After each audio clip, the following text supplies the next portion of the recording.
Welcome to my channel, D Love. I'm D Love. We're gonna hop right in. This is a bottom of the deck magician. This is a all major arcana deck. It's a beautiful deck, as you can see. There's Wheel of Fortune. It's like a foil deck in a beautiful blue. We're gonna pull a topic. Jump right in and pull a topic and read a sortes from the Obscure Sorrows Dictionary by John Koenig. And pull a few cards on it and see if we are going to quickly get a little topic for what's going on. Get a little message. I want to try to get a shuffle on these. They're very, there we go. Beautiful. I'm going to shuffle 2 more times. Shuffle, shuffle, shuffle, and then we're going to have a card.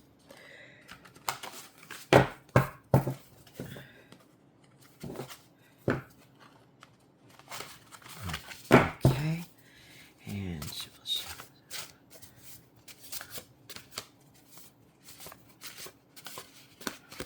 All right. Here we go. Our topic is the pleasure. The Empress. I just mentioned to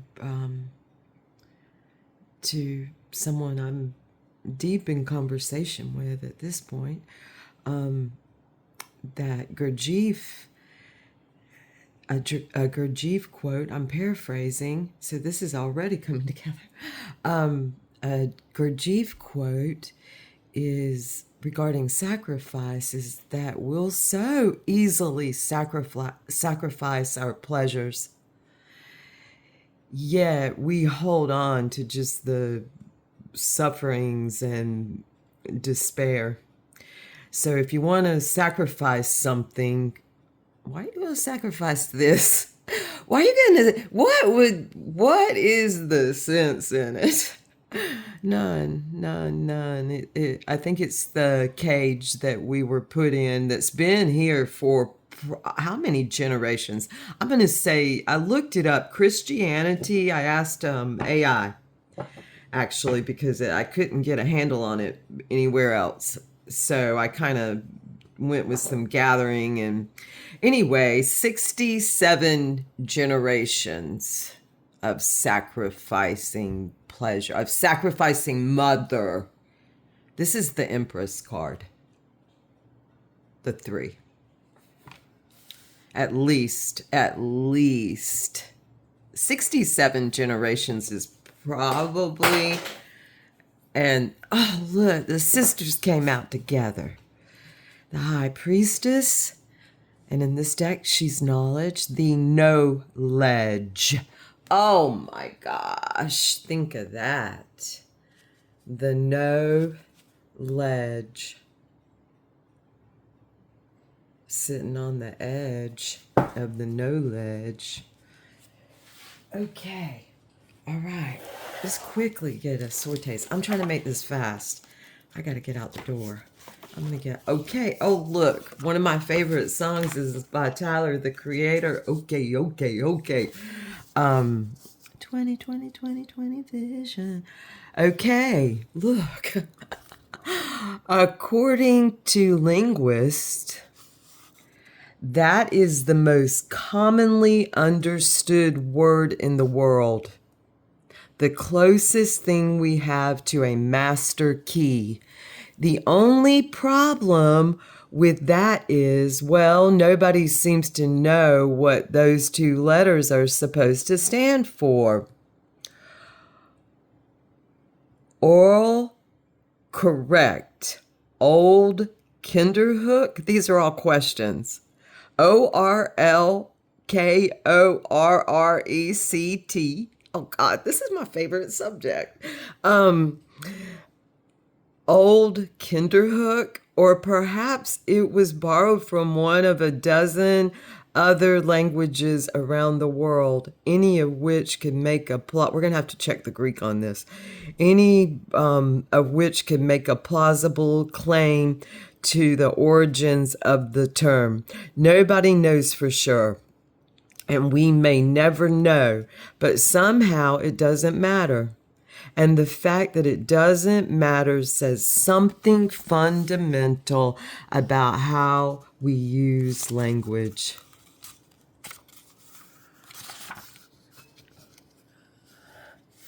Let's just leave it there. Okay. That song runs through my head like a daydream. Okay. Let's just pull a couple of cards. I pulled the Monopoly deck. Bottom is Independence Avenue, Nine of Pentacles.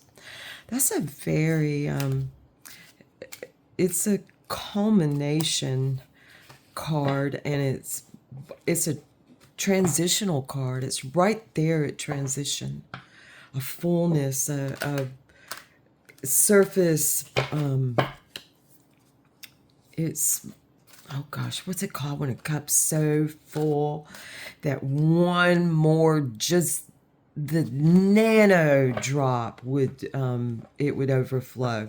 Surface tension. It's surface tension. So it's very singular in nature, but about to spill over and all. Or nines, the way I see nines. Better things ahead way, and supporter of truth and protection. That's the Queen of Swords. Six of Swords. Better things ahead way. Six of Swords. Reasonable. Hail reason. Okay, let's get to it. And that's a stop.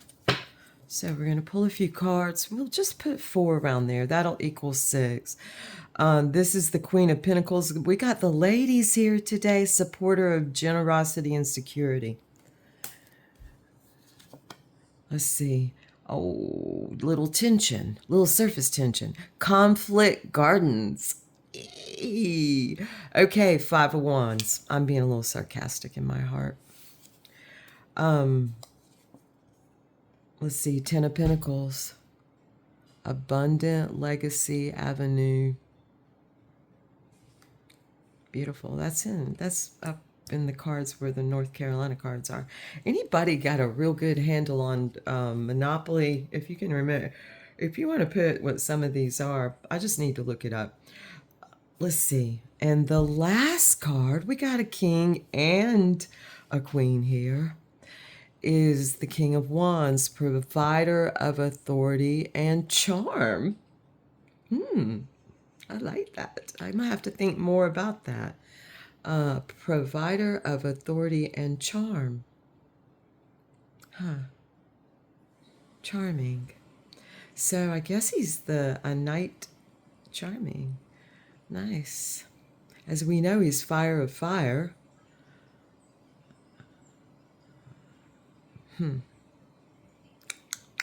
Charm. That charm comes from will, I suppose, or at least the way they see it. He just can't help himself. I know that feeling. Okay. Look, a gentleman showed up for the ladies in their time of conflict. Okay, here we go. Bottom of the deck. We're going to put this over beside him. Wearily defensive gardens, the Nine of Wands. This is the wounded warrior, so it goes perfectly, actually perfectly, with with the King of Wands. The King of Wands is a late Scorpio, early Sagittarius placement. So there's dates associated with that. I'll be happy to give them to you. I can't remember right off the top of my head. I think it's November 22nd through December, maybe 11th, 12th. I can't remember off the top of my head. Anyway, this is one of the cards that is actually represented by the King or Knight of Wands. The fire of fire. He speaks. I love that it's yellow here because that speaks of the diaphragm, of the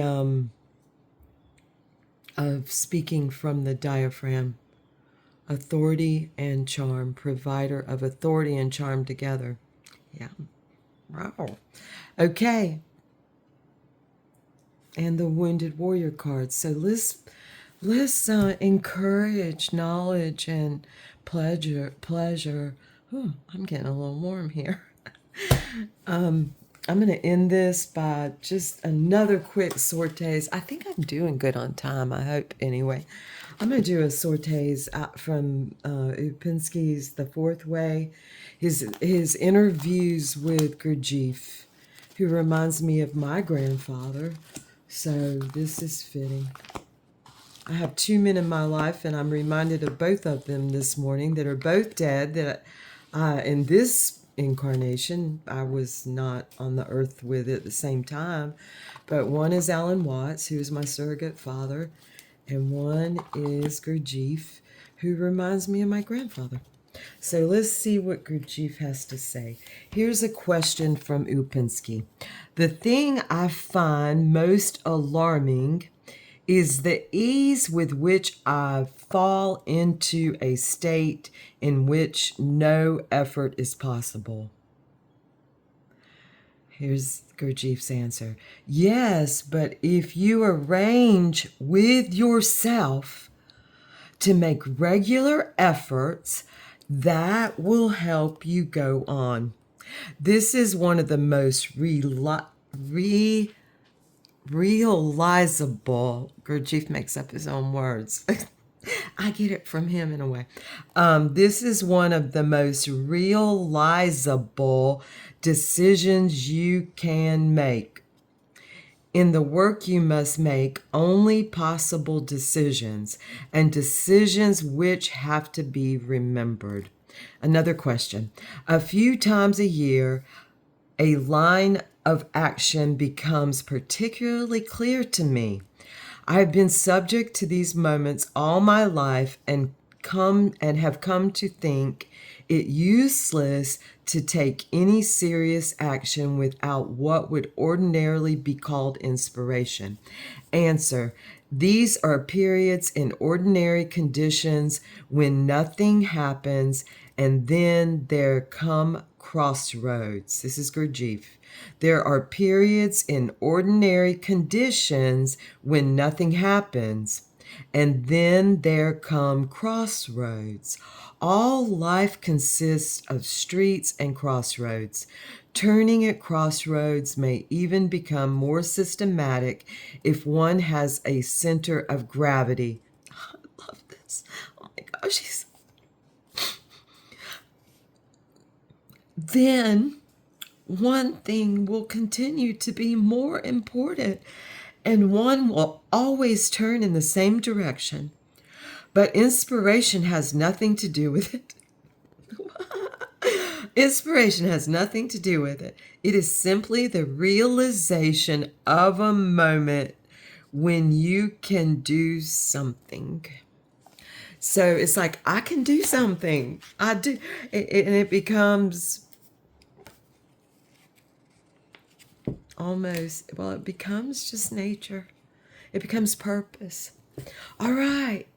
Thank you for joining me. I feel lovely. I hope all of you do. And enjoy this beautiful day, wherever you may be and however you may be. Find the good feelings in it. Don't sacrifice the pleasure or the knowledge. Sacrifice the suffering. And there's, let's play. Let's play. Play is love.